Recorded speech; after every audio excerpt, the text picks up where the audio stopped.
வெற்றிமலை கவிராயர் திருச்செந்தூர் மடப்பள்ளியில் வேலை செஞ்சுட்டு இருந்தவர். கொஞ்ச காலத்துக்கு முன்னாடி அவருக்கு அங்கே என்ன வேலை அப்படின்னா நெய்வேத்திய பிரசாதம் போடுறது.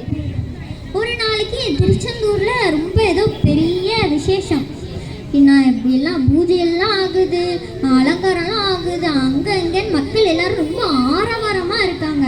ரொம்ப ஏதோ பெரிய விசேஷம். அப்போ இன்னும் பிரசாதம் வரலை.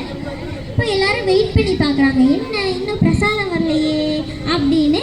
சரி நம்ம மடப்பள்ளிக்கு போய் பார்ப்போம் அப்படின்னு எல்லாரும் மடப்பள்ளிக்கு வராங்க. இந்த வெற்றிமலை கவிராயருடைய வேலை என்னது?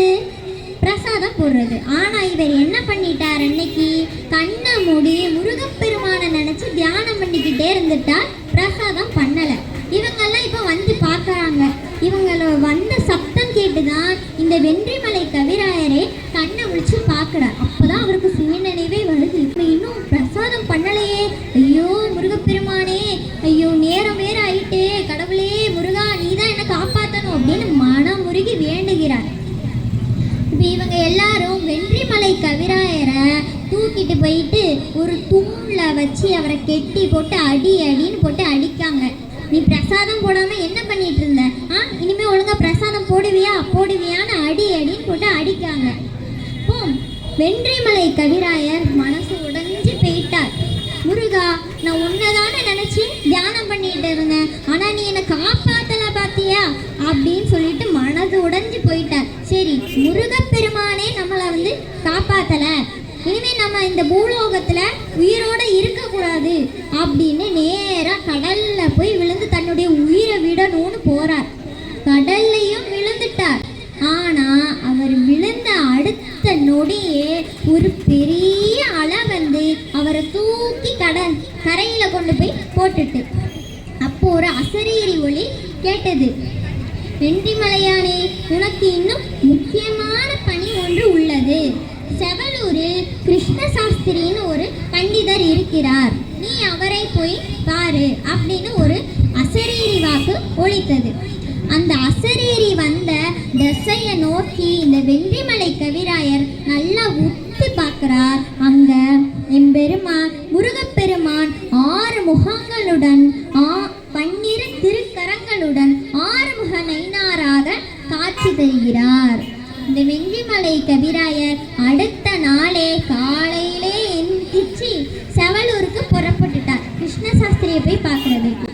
அங்க கிருஷ்ண சாஸ்திரி இவர் வந்ததும் வாங்க வாங்க வாங்க, நீங்க தான் வெற்றிமலை கவிராயரா, வாங்க வாங்க அப்படின்னு அன்போடு அழகா உபசரிக்கிறார். அப்போ இந்த வெற்றிமலை கவிராயருக்கு ஒரே ஆச்சரியம், நம்மளுடைய பேரு இவருக்கு எப்படி தெரியும் அப்படின்னு ஆச்சரியத்தோடு கேட்கிறார். அப்பதான் கிருஷ்ண சாஸ்திரி சொல்றார், என்னுடைய கனவுல முருகப்பெருமான் வந்தார், வந்து திருச்செந்தூர்ல இருந்து இந்த மாதிரி வெற்றிமலை கவிராயர்னு ஒருவர் வருவார், நீ அவருக்கு மகாத்மியத்தை தமிழில் எடுத்து சொல்லு, அவர் அதை மொழிபெயர்க்கட்டும் அப்படின்னு முருகப்பெருமானே யாரோட கனவுல வந்து சொல்லியிருப்பார், கிருஷ்ண சாஸ்திரியோடைய கனவுல வந்து சொல்லியிருப்பார். பார்த்தீங்களா பெரியவர்களே, முருகப்பெருமான் எப்படி சிறப்பா எல்லாத்தையும் நடத்தி இருக்காருன்னு. கிருஷ்ண சாஸ்திரியும் மகாத்மியத்தை, அதாவது மகாத்மியம்னா வேற ஒன்றும் இல்லை, திருச்செந்தூர் ஸ்தல புராணம் தான். அது வந்து சமஸ்கிருதத்தில் இருக்கும். இந்த கிருஷ்ண சாஸ்திரி அதை தமிழில் எடுத்து சொல்லுவார், நம்ம வெற்றிமலை கவிராயர் அதை மொழிபெயர்த்து எழுதுவார். அவ்வளோதான். இந்த இப்போ மொழிபெயர்ப்பு செஞ்சாச்சு.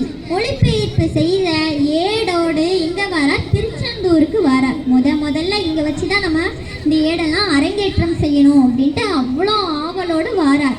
ஆனால் இங்கே திருச்செந்தூரில் உள்ளவர்கள் எல்லாம் இவரை மதிக்க கூட இல்லை. அவர் ஒரு பைத்தியக்கார மாதிரி முருகா முருகா முருகான்ட்டு இருப்பார். ஏதோ முருகர் கனவுல வந்தாரா, கிருஷ்ண சாஸ்திரியை பார்க்க சொன்னாரா, இவர் போயிட்டு எழுதிட்டு வந்திருக்காரா, இதெல்லாம் நம்புற மாதிரியா இருக்கு அப்படின்னு சொல்லி எல்லாரும் இவரை பற்றி ரொம்ப கேவலமாக பேசினாங்க.